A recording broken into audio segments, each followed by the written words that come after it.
So guys, I've just finished fitting 4 new discs and pads to this Mark III Mondeo. I went for an eBay special. They are branded ABTEX, £99 delivered, 4 discs, all the brake pads front and back. There's the old ones. They fitted lovely. I went to take the car off the ramps and give it a drive, and the front brake disc was catching the caliper carrier.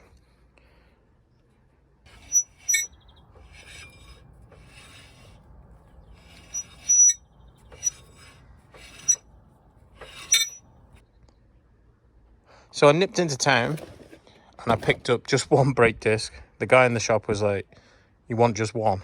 I went, "It's a long story." So I fitted a QH and it doesn't catch.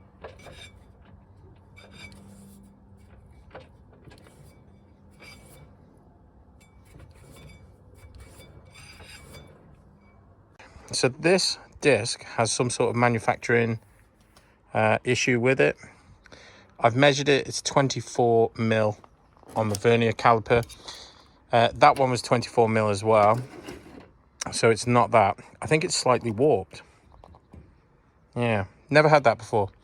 So these were supplied by Zach Auto Parts on eBay. It was a bargain, what can I say? But yeah, do be careful. It's definitely got something wrong with this one disc. So guys, it's a couple of days later and Zach Auto Parts, I contacted him on eBay. He was like, "What would you be happy with? Do you want another disc?" I said, "Well, not really." I said, "Just send us £20 back." So the ABTEX kit was £99. That was 4 discs and obviously 4 sets of pads.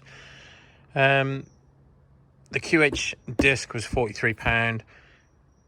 The £20 refund brings it to £123. It was still £60–70 cheaper than I could get, you know, for my local parts. So yeah, I'm happy with that. The only thing I wouldn't be too happy with if it was a performance car is mixing the 2 different discs. Would I buy again? Yeah, I would. It's just one of those things, I think. I think this disc is warped. It's a manufacturing defect. Brand new disc for the scrap. Right, I've got to look over the Passat now. Thanks for watching, guys.